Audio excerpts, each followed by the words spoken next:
The Hidden History of Christmas, Bible and Pagans. We are looking at the history of Christmas and its pagan origins, and how this all connects to the biblical story of Jesus' birth. How could this even be possible? Although Christmas may look like a pure Christian holiday, just recently it was not so. In fact, it was just the opposite. We will seek to uncover the true depths of how influential pagan cultures is still influencing the world. And we will uncover to you all the surprising truths that we found. To understand the roots of Christmas, we need to travel back in time, long before the birth of Christ. Imagine ancient Europe.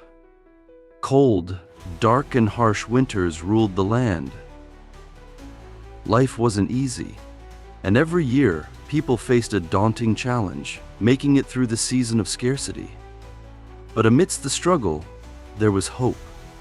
Hope that the sun, their source of life and warmth, would return stronger.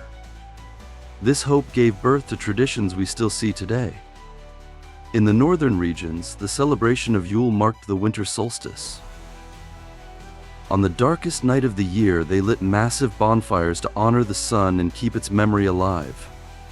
Families brought home enormous logs, the famous Yule logs, and kept them burning as a symbol of light overcoming darkness.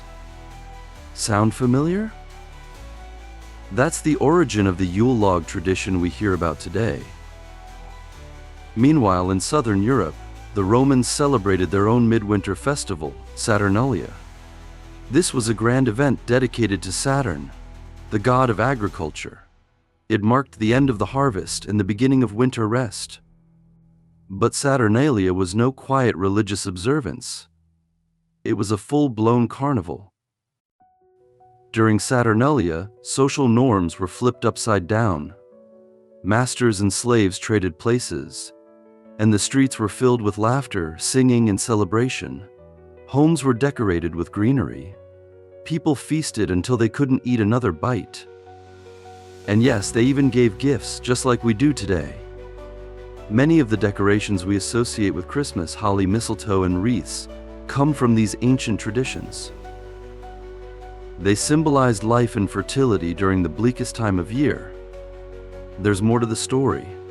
In both the northern Yule and the Roman Saturnalia, these festivals weren't just about survival. They were about letting loose, breaking free from the rules of daily life. And sometimes this freedom, these celebrations could get wild. Tea was a time to indulge in food, drink, and, well, other behaviors that wouldn't be considered appropriate the rest of the year. Some of this still survives today. Ever heard of kissing under the mistletoe? That's an echo of these ancient fertility customs. As Christianity spread, these celebrations didn't disappear. Instead, they were transformed. The church had a choice: to reject these beloved traditions or give them a new meaning.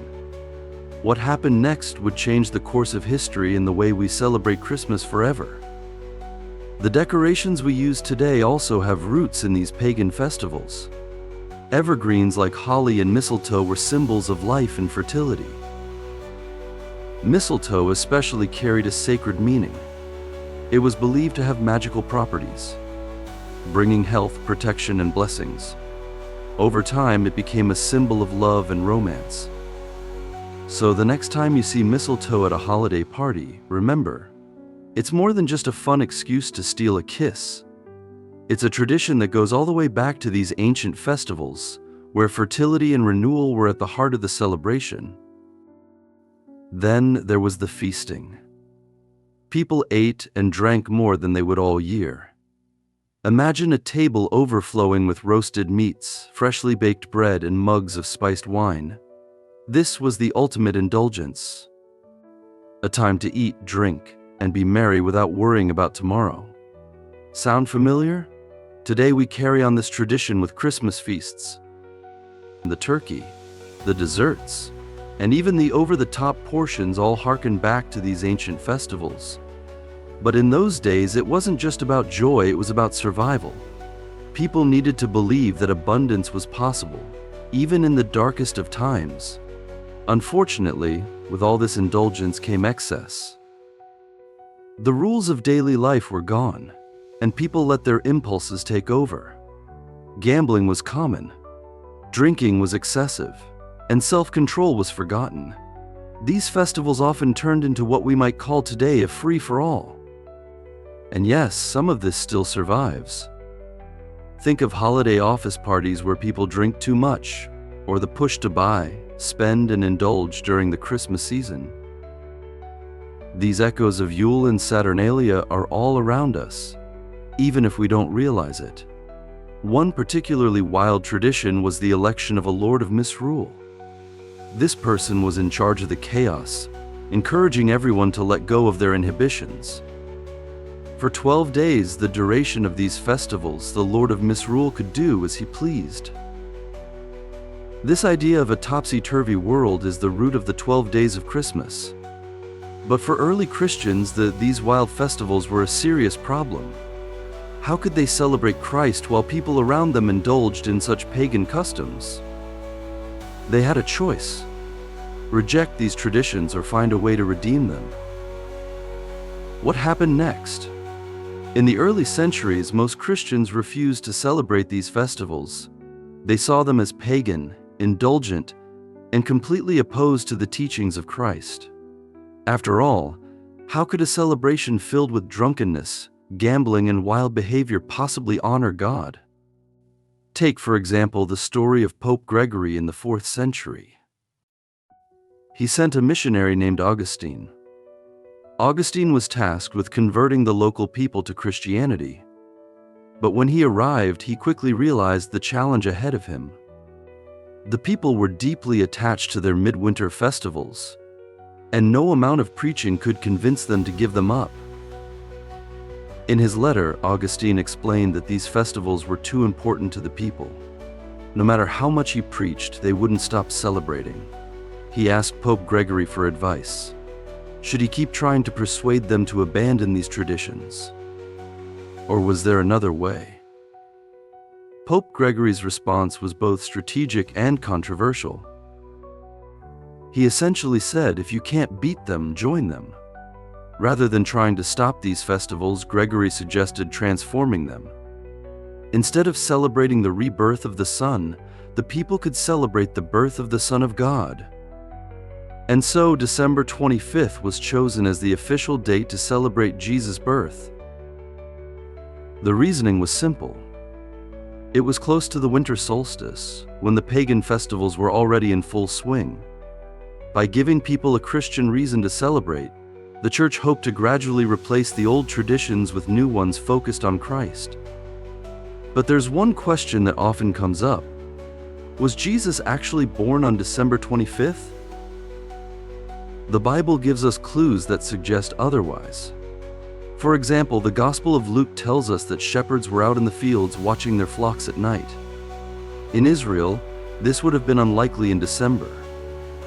It was too cold, and there was often snow on the hills. Most people agree that Jesus was likely born in the spring or fall, when the weather was mild and shepherds could stay out in the fields. So why December 25th? The date wasn't chosen because it was historically accurate. It was chosen because it fit the Church's mission to reach the people where they were. This decision was practical, but it wasn't without controversy. Some early Christians believed it was wrong to mix pagan traditions with the worship of Christ. They feared it would dilute the true message of the gospel.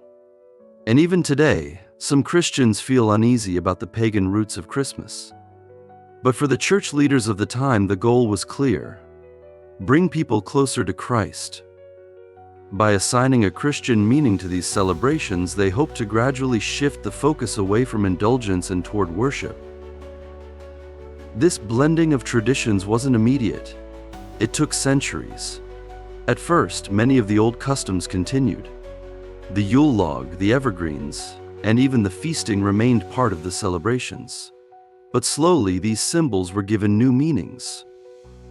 The Yule log came to represent Christ as the light of the world. Evergreens symbolized eternal life through Jesus, and the 12 days of feasting became associated with the journey of the Magi. The Church also introduced new traditions to focus on Christ, The nativity scene, for example, became a way to teach people about Jesus' humble birth. Hymns and carols were written to replace pagan songs. Over time, these new customs began to take root, and the old pagan meanings faded into the background. But the process wasn't always smooth. For centuries, Christmas remained a mix of pagan and Christian elements. Some people fully embraced the Christian meaning, while others continued to hold on to the old ways. This tension between the sacred and the secular is something we still see today. So what does all this mean for us? Can we celebrate Christmas with its pagan roots? And how can we honor the true meaning of Christ's birth in a season so full of distractions? To answer these questions, we need to take a closer look at the journey of Christmas through the centuries and how it became the holiday we know today. In the 4th century, Pope Julius officially declared December 25th as the date for Christ's birth. This wasn't based on biblical evidence, but on a clever calculation. By aligning the celebration of Christ's birth with the already popular winter festivals, the Church could introduce a Christian narrative without demanding people abandon their cherished traditions all at once. But the date carried more meaning than just convenience. December 25th was also linked to the Roman festival of Sol Invictus, the unconquered sun, which celebrated the return of longer days after the winter solstice. For Christians, this symbolism wasn't lost. They reinterpreted it as a celebration of the Son of God, the true light of the world. Over time, December 25th became more than just a date. It became a powerful symbol. In choosing this day, the Church sent a message. Christ's birth represents the light that overcomes darkness, the hope that dispels despair. It was a perfect parallel to the solstice festivals people already celebrated.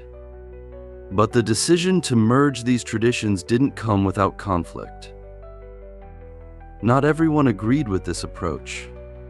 Some devout Christians believed it was wrong to incorporate pagan elements into the worship of Christ. They argued that the focus should remain solely on biblical teachings, untainted by worldly influences. Throughout history, there were those who rejected Christmas altogether. For example, certain Christian groups in the Middle Ages avoided the celebration, seeing it as too closely tied to pagan customs. Even centuries later, during the Reformation, the Puritans in England and America tried to ban Christmas entirely. To the Puritans, Christmas was nothing more than an excuse for indulgence, drinking, and debauchery. They viewed it as a distraction from the true purpose of faith. For them, the idea of celebrating Christ's birth on December 25th, a date with pagan origins, was unacceptable. This debate over what's sacred and what's secular continues even today. How much of Christmas is about Christ? How much of it is cultural? These questions aren't new. They've been asked for centuries. But despite the debates, the Church's choice of December 25th had a lasting impact. By assigning this day to Christ's birth, they planted a seed, a new narrative that would grow and evolve over time.